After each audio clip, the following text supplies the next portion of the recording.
Hello and welcome to Annie's Short Stories. I hope you enjoy this story. I'm going to try and upload a new story each day. The Puzzle of the Crystal Candlestick. It was a crisp autumn evening when Holly Arnold, a sprightly detective of merely 22 summers, arrived at the Grand Harrington mansion. The invitation to Mr. Reginald Harrington's dinner party had landed unexpectedly on her doorstep, a curious summons for a young woman already carving a reputation with her razor-sharp mind and senses keen as a hawk's.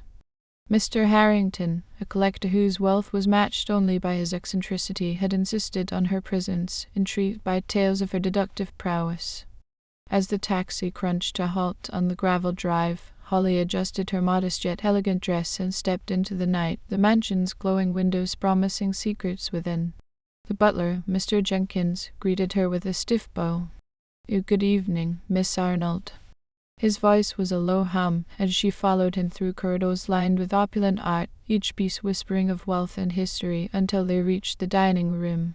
Here, a long table glittered under a chandelier's prism light, set for 8. At its heart stood a magnificent crystal candlestick, its 3 candles casting a warm, flickering glow across the crystal glasses and silver cutlery. Mr. Harrington rose, a silver-haired gentleman whose smile belied the lines of 60 years. "Miss Arnold, the delight," he exclaimed. "Ah." He gestured grandly at Miss Selina Vanderbilt, a formidable collector with eyes like polished steel, Mr. Victor Slade, charm dripping from his enigmatic grin, Miss Agatha Pembroke, an elderly wit whose frail frame hid a sharp tongue, Dr. Leonard Blackwell, a bespectacled historian, and Mr. Charles Donovan, a dour business associate more enamored with his wine than the company. Then unfolded in a symphony of clinking glasses and murmured conversation. Mr. Harrington stood for a toast, his voice rich with pride. "Tonight we celebrate the Eye of the Pharaoh, a diamond once Cleopatra's own, after dessert." Excitement rippled through the guests. Mrs. Vanderbilt's gaze sharpened, Mr. Slade's lips twitched, Miss Pembroke nodded sagely. Holly, ever watchful, catalogued each reaction, her senses tingling like a spider on its web. Post-dinner, they adjourned to the drawing-room, where the Eye of the Pharaoh gleamed within a glass case atop a pedestal. Its facets danced with captured light, a jewel of legend. Holly lingered near the fireplace with Miss Pembroke, her ears attuned to the room's hum, her nose catching Mr. Harrington's distinct cologne, a woody scent with a hint of spice. Mr. Jenkins hovered in a corner, his presence a silent shadow. Then chaos struck. The lights flickered and died, plunging them into blackness. Gasps erupted, swallowed by the sharp crack of shattering glass and a resonant crash. Mr. Harrington barked. Jenkins. But before the butler moved, light flooded back, revealing a scene of disarray. The case smashed, the diamond vanished, and the crystal candlestick in glittering fragments on the floor. "The Eye of the Pharaoh." Mrs. Vanderbilt's voice cut through the stunned silence. Mr. Harrington paled, his command swift. "No one leaves. We search the house." Holly stepped forward. "Mr. Harrington, allow me, I'm a detective." He nodded, relief flickering in his eyes. "Please, Miss Arnold, do it." The case's jagged edges glinted, the pedestal toppled. Kneeling by the candlestick's remains, she spotted a smear of blood on a shard. "Someone cut themselves," she mused aloud. Standing, she scanned the guests. "Anyone hurt in the dark?" Mr. Slade raised a hand. "Scraped my palm." A small cut marred his skin. Holly filed it away, her gaze drifting to a splinter of wood near the pedestal, snagging a scrap of dark blue fabric. She held it up. No one claimed it. Turning to Jenkins, she pressed, "The fuse box, could it have been tampered with?" He led her to the utility room, revealing a flip switch. Deliberate. Holly nodded. "A planned theft, lights out, case smash, diamond taken, and the candlestick shattered in the fray. But where's the jewel now? With the house locked, it's likely still here," Mr. Harrington affirmed. "Exits are guarded." Holly resolved to interrogate each suspect, starting with the host in his study. "Anyone after the Eye of the Pharaoh?" He rubbed his temples. "It's priceless. Mrs. Vanderbilt's a rival collector." She leaned in. "A new insurance?" His shock seemed genuine. "Never."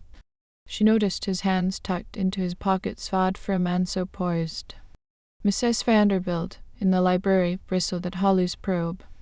I'd have bought it, not stolen it. Our blue gown was intact, no tears. Mr. Slade, lounging in the billiard room, shrugged off his cut. Brushed something sharp. I was near the diamond, sure. His black suit and red tie ruled out the fabric. Miss Pembroke, in the parlor, offered a tidbit. Dr. Blackwell, in the conservatory, defended the diamond's authenticity with fervor. It's real. Jenkins, in the kitchen, explained. Mr. Harrington sent me to the wine cellar, near the utility room, saw no one. Clues swirled in Holly's mind of blood, fabric, Jenkins's movements. She searched the guest rooms, finding red herrings. Slade's torn gloves didn't match. Vanderbilt's map was a memento. Blackwell's tools were academic. Frustrated, she opted for a reenactment.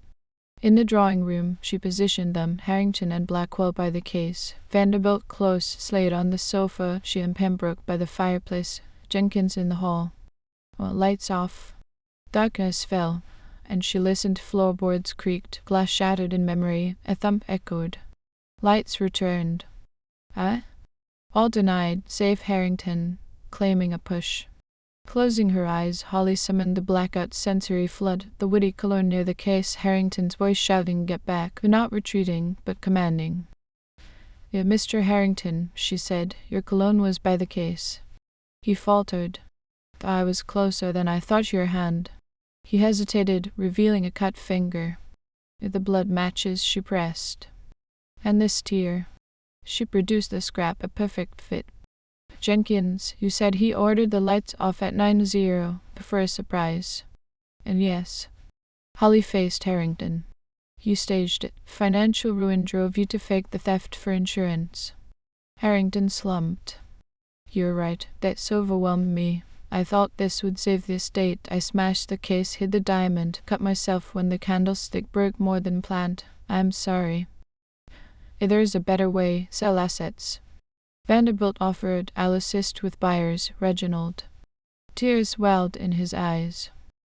"Thank you." Both the diamond emerged from his study's secret nook. As Holly departed, Harrington clasped her hand. "Forgive me, Miss Arnold." She smiled.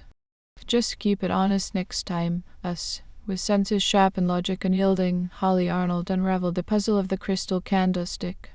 Thank you for listening. I hope you enjoyed this story. Please don't forget to like, and even better, like and subscribe. Thank you very much, and I hope you have had a great day.